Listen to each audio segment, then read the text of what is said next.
Alright, I'm bad at video games, but you know what? It's okay, because I'm good at other things. Like what? Like what? Like... Whoa! Puns! That's what I'm good at, nothing else.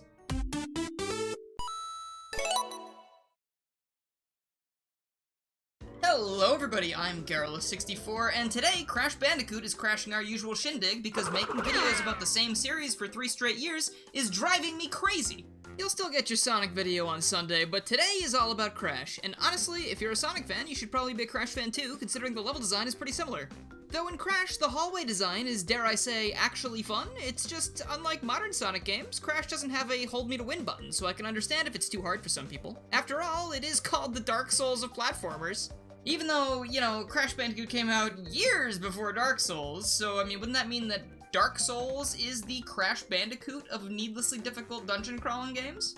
Gonna get this out of the way first, this is pretty much going to be solely covering the remake of Crash 1 because, I'll put it bluntly, I have not finished the original Crash 1. I do not want to finish the original Crash 1.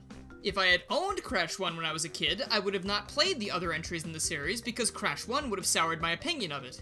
The Insane Trilogy version, on the other hand, hot dog, it's actually one of my favorite platformers ever, and I don't hand that label out lightly. The plot's pretty much the same as the original. Crash Bandicoot is a Bandicoot about to be made into Dr. Neocortex's ultimate mutant general. But our boy is a few wumpas short of a fruit, if you know what I'm saying, and the machine ends up malfunctioning, allowing Crash to jump out the window.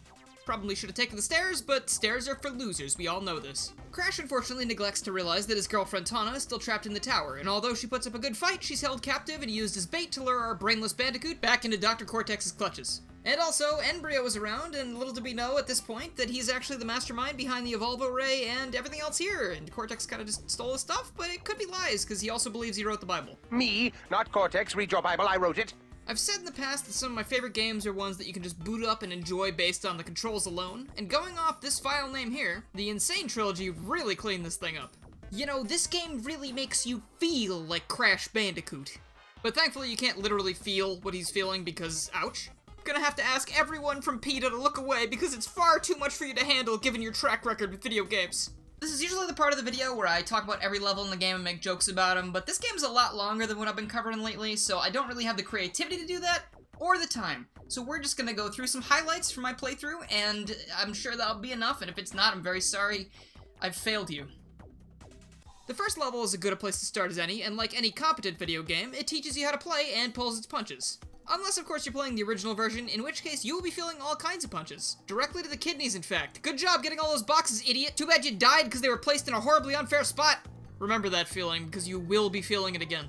Unlike the unreasonable demands of the first game, in the remake, you could die as much as you want and still get the gems in regular levels. I have not seen anyone complain about this change. Could it be that, for once, we're all on the same side? Crash Bandicoot, of all things, brought about world peace? It's what he was born to do. Moving slightly ahead to stage 2, I promise we'll be jumping around more soon, the game shows us 2 new gimmicks, bonus rounds and colored gems. First-time players probably combed through this entire stage, hitting every single box, came across this here, and then they reached the goal, somehow missing a metric heck ton of boxes. Where were the boxes? One thing I don't like about this game is that backtracking is something that is required for so many of these stages. If you're trying to get your box break on and nab that 100%, my best advice to you would be to play the game as if you weren't going for everything, and then replay everything once you find all the colored gems. Otherwise, there's going to be a lot of, "Aw, man, I missed how many, aw, oh." Bonus rounds are self-explanatory, but also sort of misleading. These rounds are not bonus, they're mandatory for 100%. Collect all 3 severed heads in a given level and head into the portal for fun, games, and occasional hair-pulling frustration. But don't worry, you don't lose lives here. We're all having a good, friendly friend time. Up ahead, Crash enters the first boss fight, but I can't really call it a fight because this is definitely just bullying. Coco can then be found warping through space and time. That is a very dumb reference to a very, very dumb game. But here, it's kind of cool since Coco wasn't in the game originally, but has inserted herself into it using the Time Twister machine from Crash 3. Seriously, A+ for clever use of lore. I'm sure your parents will put that one right up on the fridge, Vicarious Visions. It's directly after you find Coco when you come across your first colored gem mission, and depending on who you ask, these are either exhilarating or evil. What's that? You're asking me? Oh, okay, well, change the name of this game to Stress Bandicoot, because these things stress me out. Like, for real, this is weaponized stress baked into a sold product, but damn does it feel good when you finally nail that perfect run, proving once and for all that you're a god gamer and no one can come close to your skills. And then Ripperoo kills you, even though his fight's super easy when you take more than 3 seconds to look at his patterns. God gamer status revoked. Remember back a while when I mentioned boxes being placed in horribly unfair spots? Well, hey, would you like to see more of that? See, Naughty Dog had the bright idea to hide things from the player so that when you get to the end of a level and you're missing 1 box out of however many might be there, you either are motivated to try again and again and keep your eyes open, or swear at the screen in your darkly lit basement wondering why anyone would hide a box there? Like, why? For real? And that isn't even the only time they do this. It's evil. It's pure chaotic evil. And of course, Vicarious Visions kept the same box layout because I feel like that would be something people would complain about, but, boy? Fighting Johnny Bravo later on is a little bit difficult because of the explosives, but at the end of the day, it's not hard to beat someone when their IQ is smaller than their waist measurement. 2 words. Bridge levels. Another 2 words. Not that bad. I honestly find these stages pretty fun, because some of the other levels can get cluttered and stupid with their layouts, but here, it's just, how good are you at the game? Good enough to do this, or are you just good at making precise jumps? Either way I played, they were still a good time. I often think about the fact that Pinstripe gets to wield an automatic weapon, but the Norks in Spyro 1 were forced to carry Nerf guns filled with goo. Hell, Pinstripe gunning Crash down in cold blood is a lot more terrifying than these dummies. Since we're on the home stretch now, how about that Cortex power, or as I like to call it, Vortex power, because playing it over and over again to try and get 100% is a real bore. Or alternatively, it's Gore-Tex power because of the many Crash Bandicoots that died in the making of this 100% run. While I do love how this level looks, everything else about it is frustrating. Like, as soon as that door opens, the difficulty curve just, like, soars. It's like, hey, you want multiple pathways and backtracking in one level where you have to, like, run towards the camera when the level's not actually made for it? Oh yeah, that sounds really great, thank you, I'd like to buy 3 of those. Oh sorry, you're sold out? I get punched in the face instead? Oh, it feels the same as playing this level.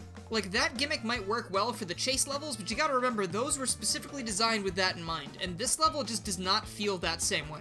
After we rat out Embryo to Marvel's lawyers, the last hurdle in our journey is before us. Dr. Neocortex. This fight, for lack of a better term, is intense. After all we've done in this quest, we see Cortex doing his absolute best to disintegrate the being responsible for the destruction of all his troops and his castle. You can see his remaining patience crumbling away, much like his castle does in the background of the fight, and damn, this is a fun and challenging final boss. It takes a good couple tries to get used to his patterns, but once you got him, and you remember to check both sides of the screen for oncoming attacks, because that's how I died like 90% of the time, the Doctor is sent plummeting back to Earth as Crash and Tawna fly away into the sunset to live happily ever after until she leaves him for the guy that tried to kill him half an hour ago. I'm getting some real strong Vegeta and Bulma vibes from that couple. Then there's also the 100% ending where the game gives a little "where are they now" epilogue, and I don't really know if it's canon or not, because Crash and Tawna just sort of fly away without fighting Cortex, but it says he goes missing and he does wait a while before starting up on his bullshit again in Crash 2. I really don't know, but imagine going for the 100% ending in the original version and it's not even the canon timeline. Ooh, Naughty Dog, ouch. And that's Crash Bandicoot 1, a frustrating, overly complicated mess turned into a solid as hell experience thanks to the folks over at Vicarious Visions. They even buckled down and brought in an unfinished level from the original game, Stormy Ascent, and let me just tell you, losing 50 lives to that stage was somehow still a lot of fun, so don't ignore it just because you've heard it's hard. With our first stop on the Crash Bandibus conquered, next time we'll be looking at Cortex Strikes Back, which is Crash Bandicoot 2 and I said the words out of order. That's actually the game that introduced me to the series in the first place, so I'm very eager to revisit it, even though I did play it like a year or 2 ago, and see if it holds up to this day. Which, you know, what a stupid question. Don't ever ask me that again. Of course it does. That's all, folks. Haha, yeah. If you like this video and you haven't already, please make sure you subscribe, click the bell, follow my Twitter, and join the Discord for more Crash Bandicoot and other things that aren't Crash Bandicoot, because I do a lot of things. See, I do, I promise.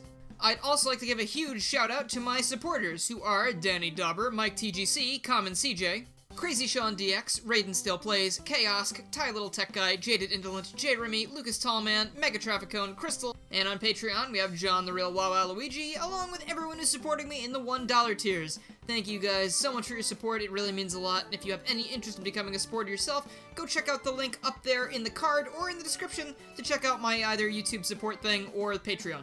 Because if like a ton of you even just do like $1, like that builds up, you know what I'm saying? And $1 is like literally nothing. So anyway, you get like shoutouts and your thing on screen, and you also get access to blooper episodes. Whoop-de-doo, doggy-doo, yeah. Alright, anyway, thank you guys so much for watching, and I'll see you all next time.